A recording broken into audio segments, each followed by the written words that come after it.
और अब सीधा रुख करते हैं गोवा का, जहां गृहमंत्री अमित शाह अपने चुनावी कैंपेन का आगाज कर चुके हैं। ऐसे हमारे वरिष्ठ नेता श्रीमान रवि नायक जी और आज के कार्यक्रम में उपस्थित प्यारे भाइयों और बहनों, आप सभी को मेरा नमस्कार।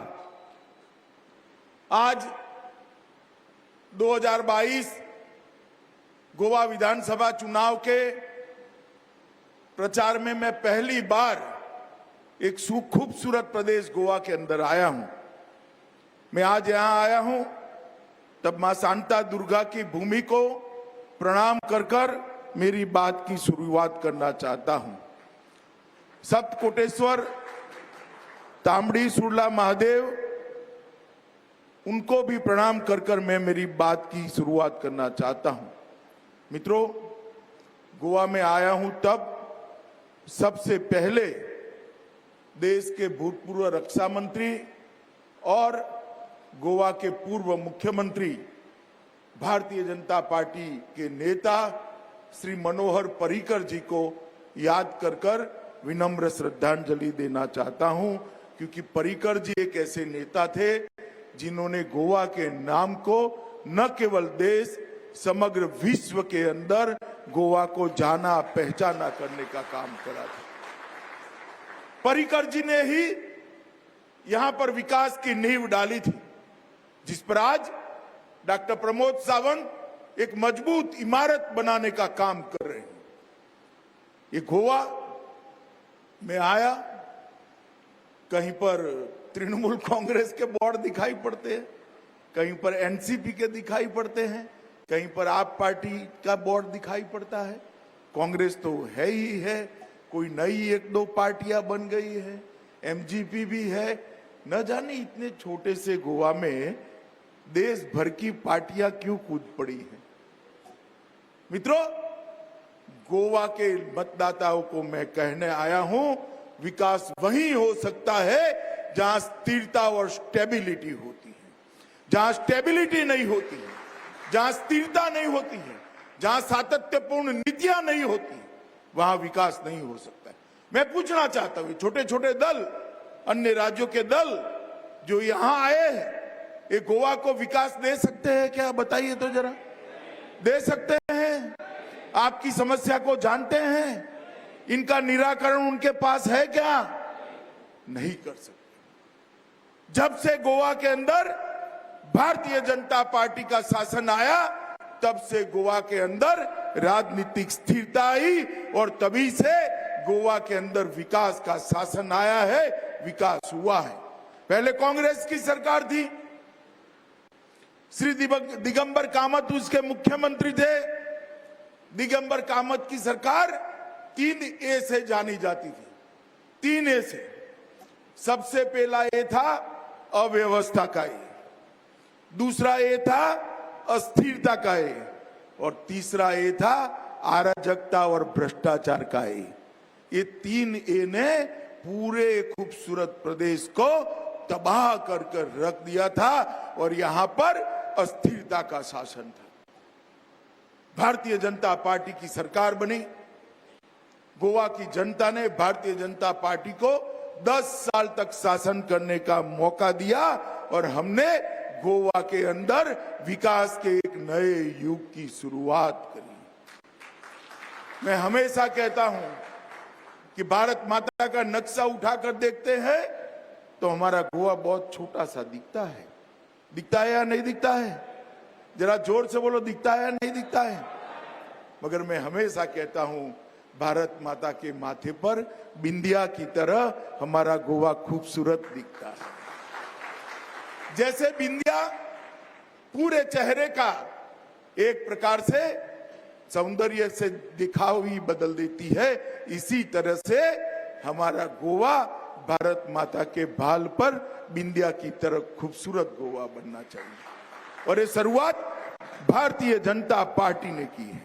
मित्रों, हमारे लिए गोवा का मतलब है गोल्डन गोवा, और कांग्रेस पार्टी के लिए गोवा का मतलब है गांधी परिवार का गोवा।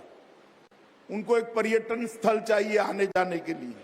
वैकेशन बहुत करते हैं उनके नेता, तो एक अच्छा वैकेशन का स्थल चाहिए। आप मुझे बताओ, गोल्डन गोवा चाहिए या परिवार का गोवा चाहिए?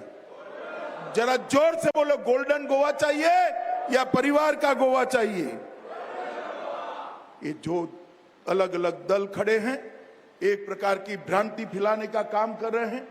मैं गोवा की जनता को कहने आया हूं कि गोवा का विकास अगर कोई कर सकता है, गोवा को सुरक्षा अगर कोई दे सकता है, गोवा के अंदर पर्यटन अगर कोई बढ़ा सकता है, गोवा के युवाओं को रोजगार अगर कोई दे सकता है, तो केवल और केवल नरेंद्र मोदी और प्रमोद सावंत के नेतृत्व में भारतीय जनता पार्टी। और कोई पार्टी यहां पर स्थिर शासन देने के लिए नहीं आई। किसी को ऑल इंडिया राजनीतिक दल बनना है तो थोड़े बहुत वोट चाहिए तो गोवा से बटोर लो तो शायद मान्यता बच जाए। कोई अपना अकाउंट खोलना चाहता है, ये सरकार नहीं बना सकते भाई। आप समझ कर चलिए, सरकार केवल और केवल भारतीय जनता पार्टी बना सकती है और हमें इसलिए आपके आशीर्वाद की जरूरत है। मित्रों, मोदी जी ने 7.5 साल तक शासन किया है और 7 साल में गोवा के लिए बहुत कुछ किया है। मगर मैं इसके विषय पर बाद में आऊंगा। मैं सबसे पहले आपको कहना चाहता हूं कि एक डबल इंजन की जो सरकार होती है, इसका फायदा क्या होता है। मित्रों, ये डबल इंजन सरकार का फायदा देखिए। 2013-14 में गोवा को कांग्रेस सरकार ऊपर थी, गोवा को 432 करोड़ रुपया दिया था। कितना दिया था, जरा जोर से बोलो भाई, और जोर से बोलो। मैं पूछना चाहता हूं दिगंबर कामत और राहुल बाबा को, आपकी सरकार थी, सिर्फ 432 करोड़ रुपया लिया था, हिसाब लेकर आइए। मैं हिसाब लेकर आया हूं। अंतिम बजट में मोदी जी ने गोवा को 432 करोड़ से बढ़ाकर 2567 करोड़ रुपया, 2567 करोड़ रुपया देंगे। इसको कमिटमेंट कहते हैं, इसको डबल इंजन सरकार का चमत्कार दे। ये हमारे प्रमोद जी युवा साथी है, उनसे बहुत सीनियर लोग भारत सरकार में मंत्री है, मगर प्रमोद जी को कभी अपॉइंटमेंट की जरूरत नहीं मिलती। जाते ही गोवा के काम के लिए तुरंत ऑर्डर निकलते, कभी अपॉइंटमेंट नहीं दी। मोदी जी के शासन में छोटे प्रदेशों की प्रायोरिटी और मजबूत हुई है, क्योंकि मोदी सरकार की नीति है, देश के प्रधानमंत्री की नीति है, हमारे मोदी जी की नीति है कि प्रदेश जितना छोटा होता है, विकास की रिक्वायरमेंट उसकी इतनी ज्यादा होती है। इसलिए 432 करोड़ से 2567 करोड़ रुपए का जो अंतर आया है, ये भारतीय जनता पार्टी की, नरेंद्र मोदी सरकार की गोवा को सबसे बड़ी गिफ्ट। कई ऐसे बड़े बड़े काम जिसकी गोवा सरकार कल्पना ही नहीं कर सकती। हम भी जानते हैं, छोटा प्रदेश है, सीमित रेवेन्यू है, कितनी भी पारदर्शिता लाओ, संसाधन कहां से आएंगे? नहीं हो सकता। आप मुझे बताओ, भारत सरकार समर्थन न दे तो अटल सेतु पुल बन सकता है क्या? जोर से बोलो, बन सकता है? जुआरी पुल बन सकता है? मोपा अंतर्राष्ट्रीय हवाई अड्डा बन सकता है? वो तभी बन सकता है जब डबल इंजन की सरकार हो, प्रमोद जी यहां से पत्र लिखे और मोदी जी वहां से योजना भेजे, ऐसी व्यवस्था हो तभी हो। मुझे बताओ भाई, दिगंबर कामत जी ये करा सकते हैं क्या? जरा जोर से बोलो, करा सकते हैं क्या? और हम अगर योजना भी भेजेंगे तो राहुल बाबा उनको योजनाओं का अमल नहीं करने देंगे। उनको डर लगेगा कि मोदी जी लोकप्रिय हो जाएंगे, रहने दो रहने दो रहने दो। उनको गोवा के विकास की नहीं पड़ी, उनको मोदी फोबिया हो गया। बैठते उठते सोते जागते मोदी मोदी मोदी मोदी।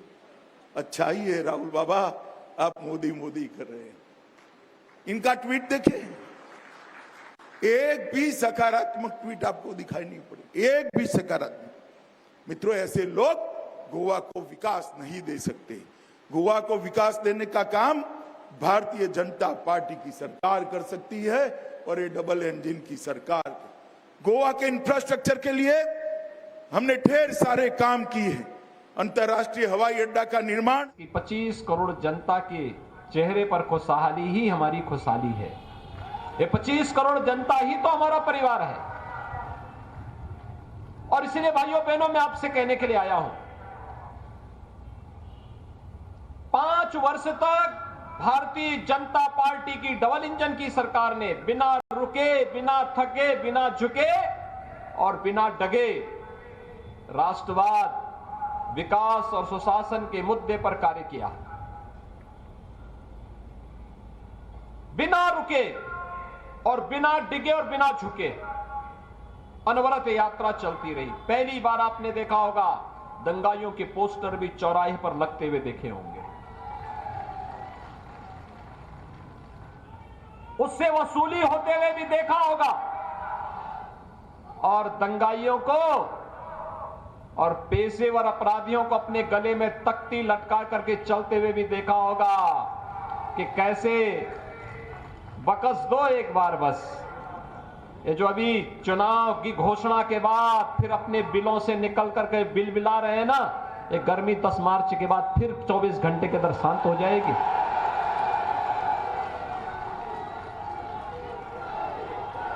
24 के बाद 25वां घंटा भी नहीं होगा।